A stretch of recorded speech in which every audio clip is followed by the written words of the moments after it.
Hello friends, welcome once again in Sundar sir's classes. मैं सुंदर sir एक बार फिर सबका स्वागत करता हूं सुंदर सर्स क्लासेस में। कैसे हो दोस्तों? उम्मीद है आप सभी स्वस्थ होंगे।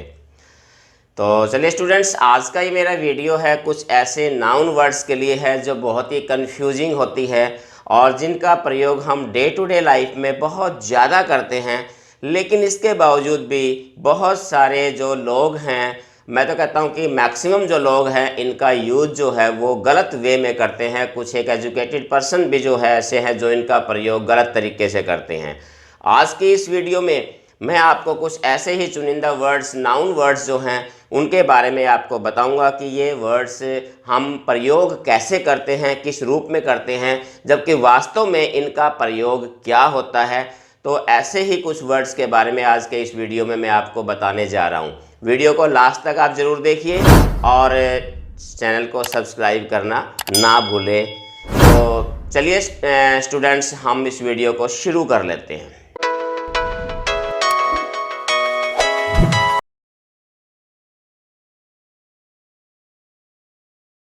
तो स्टूडेंट्स, आज के इस वीडियो में जो मैं आपको बता रहा हूँ, कुछ हमारे पास ऐसे कन्फ्यूजन इन नाउन्स, यानी कुछ ऐसे नाउन वर्ड्स होते हैं जिनके प्रयोग में बहुत सारे कन्फ्यूजन होते हैं हमारे पास।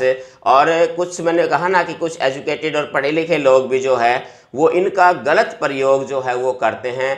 तो आज हम देखेंगे कि गलत प्रयोग उनका क्या है जो हम डे टू डे लाइफ में कर रहे हैं और उनका रियल में जो है उनका मीनिंग क्या होता है या असल में उनका सही प्रयोग क्या होता है।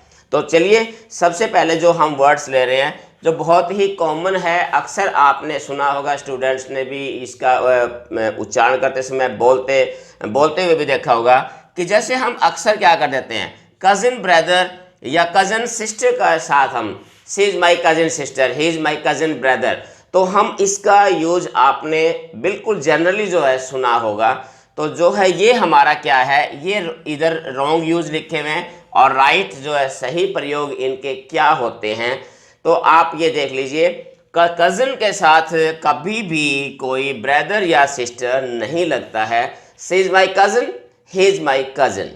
तो आपने इस चीज़ का भी ध्यान रखना है कि कज़न के साथ ब्रदर या सिस्टर आपने नहीं लगाना है। ये पहला हमारा वर्ड था। अब तो आपको पता चला होगा कि कितने जो है स्टूडेंट्स इसका रॉन्ग जो है प्रयोग हम करते हैं। नेक्स्ट वर्ड देखिए, नेक्स्ट वर्ड हम ले रहे हैं भाई पिक पॉकेटर। आमतौर पे हम कह देते हैं पिक पॉकेटर, जेब कतरा। तो पिक पॉकेटर नहीं होता, असल में जो है वो सही जो वर्ड होता है वो क्या होता है, हमारा पिक पॉकेट ही होता है वर्ड ये। तो इसका भी आपने, अगर आप गलत इसका जो है अर्थ प्रयोग कर रहे हैं तो अपने इस गलती को सुधार लीजिए। तो ये था हमारा नेक्स्ट वर्ड। इसके बाद देखिए अगला वर्ड हमारे पास कौन सा है। अगला वर्ड हम अक्सर जो है ये हमने बहुत ज्यादा यूज करते हुए सुना होगा, what is your good name. Good name, good name और बैड नेम कुछ नहीं होता, ये ध्यान रखना है। अगर आप कह रहे हैं गुड नेम या बैड नेम तो ये आप इसका यूज रॉन्ग कर रहे हैं, गलत प्रयोग कर रहे हैं। रियल में सिर्फ क्या होता है, केवल नेम होता है, what's your name sir.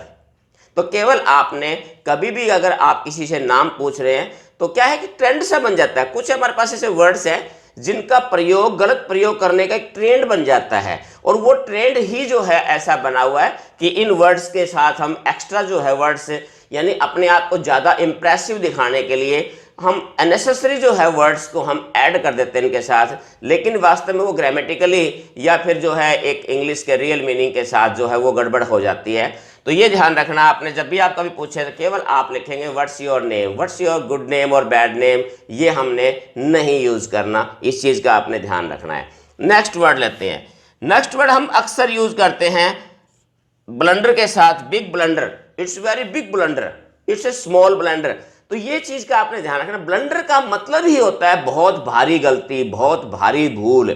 Blunder का मतलब ही होता है बहुत बड़ी या बहुत भारी भूल। तो इसके साथ आपने बिग या स्मॉल लगा के इसका मीनिंग बदलने की कोशिश नहीं करनी है, इसका यूज गलत हो जाएगा।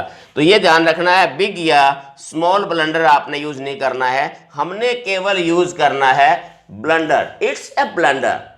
भी एक बहुत बड़ी, ब्लंडर का मतलब ही होता है बहुत बड़ी जो गलती या बहुत बड़ी जो है भूल हो सकती है, तो उसी के लिए यूज़ किया जाता है। तो इसके साथ आपने बिग या स्मॉल का प्रयोग नहीं करना है। इस गलती को भी अगर आप प्रयोग कर रहे हैं तो आप इसको सुधार लीजिए। नेक्स्ट वर्ड हम लेते हैं स्ट्रॉन्ग ब्रीज। अक्सर हमने कहते सुना कि बड़ी स्ट्रॉन्ग ब्रीज चल रही है, तो ये चीज़ का ध्यान रखिए। देखिए स्ट्रॉन्ग जो है वो ब्रीज नहीं होती कभी भी, स्ट्रॉन्ग जो है केवल विंड होती है। विंड के साथ आप स्ट्रॉन्ग यूज कर सकते हो कि स्ट्रॉन्ग विंड इज ब्लोइंग, तो विंड के साथ आप स्ट्रॉन्ग लगा सकते हो। लेकिन ब्रीज जो है ना, ब्रीज हमेशा ही जेंटल होती है। जो हल्की हल्की हवा जो चलती है, मस्त जो हवा चलती है, उसी को हम ब्रीज बोलते हैं। तो प्लीज ब्रीज के साथ आपने स्ट्रॉन्ग का या फिर जो स्ट्रॉन्ग का या फिर इस चीज अदर वर्ड्स का प्रयोग नहीं करना है। ब्रीज का मतलब ब्रीज ही होता है, जिसका मतलब ही होता है बहुत ही मस्त सी प्यारी सी हल्की हल्की हवा, उसी को हम ब्रीज बोलते हैं। तो इस चीज का ध्यान रखना है कि ब्रीज के साथ हमने स्ट्रॉन्ग ब्रीज नहीं लगाना है। स्ट्रॉन्ग लगाना है तो आप विंड के साथ हम स्ट्रॉन्ग लगा सकते हैं, स्ट्रॉन्ग विंड। तो इस चीज का भी आपने ध्यान रखना है। इसको भी अगर आप गलत कर रहे हैं तो इसका भी आप सुधार सकते हैं अपनी। इसके बाद नेक्स्ट वर्ड लेते हैं एक, ये भी हम बड़ा कॉमन यूज करते हैं कि मैंने आज बहुत बुरा सपना देखा, और अक्सर हमारी अज्ञानता की वजह से हम क्या कह देते हैं, बैड ड्रीम। भी बड़ा बुरा सपना तो देख लिया, सपने को बोलते हैं ड्रीम, और उसके आगे आपने बैड लगा दिया या गुड लगा दिया। तो गुड और बैड ड्रीम के साथ आपने नहीं लगाना, इस चीज का आपने ध्यान रखना है। अगर आपका स्वप्न बुरा है तो उसके लिए प्रयोग वर्ड कर सकते हो नाइटमेयर। नाइटमेयर वर्ड होता है, अगर बुरे सपने की बात कर रहे हैं तो हम nightmare, you have to forget it imaging a nightmare, यानी बुरा सपना समझकर आप इसे भूल जाइए या भूलना होगा। तो बुरे सपने के लिए हम प्रयोग बैड ड्रीम का नहीं करेंगे। ध्यान रखना आपने ये कि बुरे सपने के लिए अगर आपने वर्ड यूज करना है तो आप नाइटमेयर का यूज करेंगे। सपने के साथ गुड या बैड का प्रयोग नहीं करना, ड्रीम ही होता है। चलिए नेक्स्ट वर्ड की तरफ हम देख लेते हैं। नेक्स्ट वर्ड हमारे पास है प्राउडी। ये भी एक कॉमन यूज करते हैं हम भाई, और ये हमारे दर्शाता है कि हम कितने जो है मतलब एक अज्ञान है इंग्लिश के प्रति। प्राउडी कहते हैं वो तो बड़ा प्राउडी है, ही इज वेरी प्राउडी। एक्चुअल में प्राउडी नहीं होता, केवल क्या होता है, प्राउड ही वर्ड होता है। ये प्राउडी वर्ड जो है ये भी नहीं होता, इस चीज का आपने ध्यान रखना। घमंडी जिसको हम कह सकते हैं he is a proud man, तो यह हम कह घमंडी के लिए भी हम प्राउड का ही इस्तेमाल करते हैं। प्राउडी हमने अपनी तरफ से जो है अपने बना लेते हैं। कुछ एक ऐसे वर्ड्स होते हैं जो हम अपने आप बना लेते हैं, जिनका कहीं अस्तित्व नहीं होता, लेकिन हम बना लेते हैं। तो इस प्रकार की अपनी खुद की इंग्लिश से बचना है अगर आपको इंग्लिश में फ्लुएंसी प्राप्त करनी है या अपना इंप्रेशन जो है व्यक्त करना है दूसरों के सामने। तो इस प्रकार के जो ये गलतियां हैं इनसे आपको बचना होगा, तभी आप अपने जो इंप्रेशन है वो दूसरों के सामने रख सकते हैं। देखिए नेक्स्ट वर्ड और क्या लेते हैं हम। नेक्स्ट वर्ड एक और है, देखिए हम देखते हैं दो वर्ड्स हमारे पास। एक वर्ड होता है हमारे पास स्किल और एक होता है टैलेंट। ये दो वर्ड हैं जिनका दोनों का मतलब ही दक्षता या फिर जो है निपुणता होता है। मिलते जुलते दोनों वर्ड्स हैं, फिर भी दोनों में डिफरेंस है। तो स्टूडेंट इनका अंतर आपको पता होना चाहिए कि दोनों वर्ड्स में क्या अंतर है। तो इनका अंतर जो है मैं आपको बता देता हूं। देखिए जो स्किल होता है हमारे पास, स्किल कुशलता कह सकते हो आप, दक्षता या कुशलता, दक्षता या कुशलता। तो जो स्किल होता है वो क्या होता है, गेट बाय लर्निंग। जो हम किसी चीज को करके सीखते हैं, जो चीज को प्रैक्टिस से करके सीखते हैं, तो जो हमारे पास दक्षता या निपुणता आती है उसको हम स्किल बोलते हैं। जैसे हमने अभ्यास कर करके हमने कोई वाद्य यंत्र बजाना सीख लिया, कोई म्यूजिकल इंस्ट्रूमेंट बजाना सीख लिया, उसमें हम बहुत बड़े पारंगत हो गए, बहुत ज़्यादा जो है मतलब एक्सपर्ट हो गए, तो हम कहते हैं स्किल।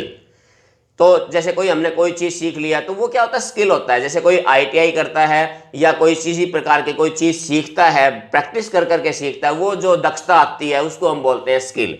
तो स्किल का मतलब होता है गेट बाय लर्निंग, जो हम सीख के प्राप्त करते हैं, सीख के प्राप्त करते हैं, वो हमारा स्किल होता है। दूसरा बात होता है टैलेंट। टैलेंट का मतलब होता है गुण, यानी कि तो टैलेंट में और स्किल में, टैलेंट वो होता है जो इनबॉर्न होता है, जो पैदाइशी होता है। वो कहते नहीं भाई, इसमें कुछ एक हमने देखे हैं कि बहुत सारे ऐसे एग्जाम्पल आते हैं कि जिनमें जन्मजात ऐसे इस प्रकार के एक्सपर्टनेस होती है, जन्मजात गुण होते हैं उनमें, तो जो टैलेंट होता है वो हमारा किसको हम बोलते हैं, इनबॉर्न बोलते हैं।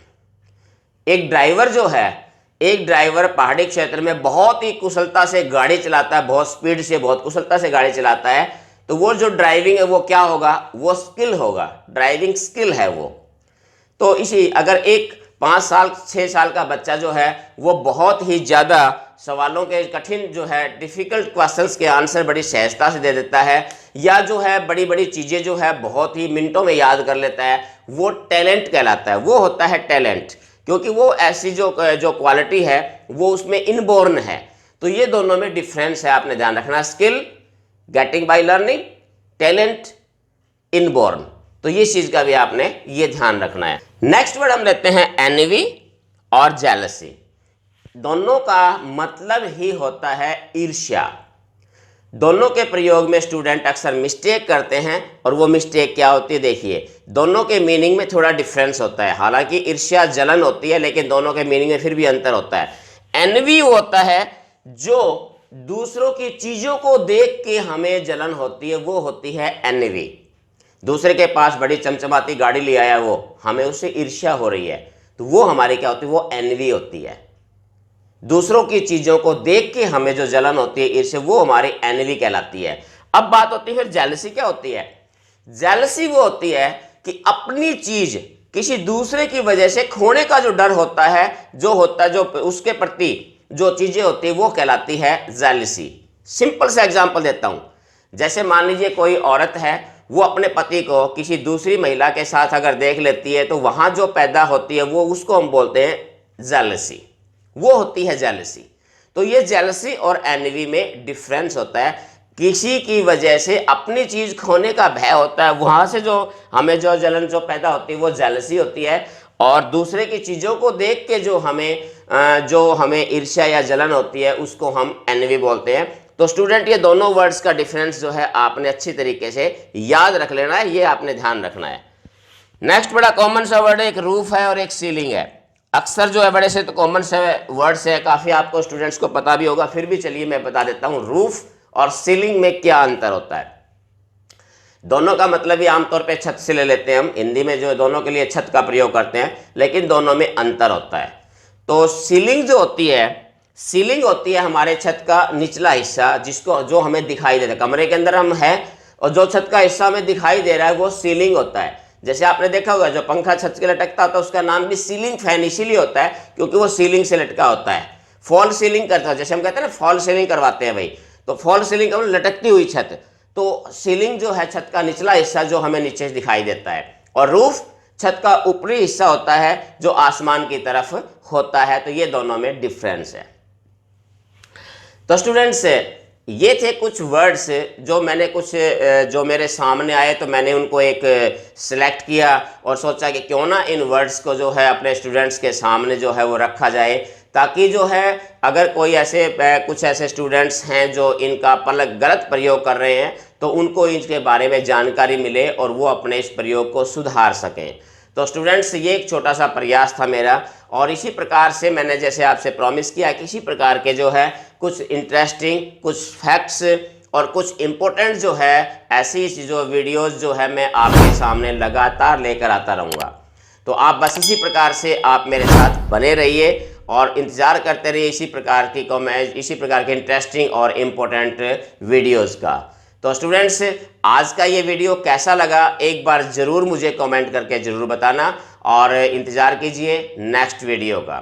तब तक have a nice day, thank you.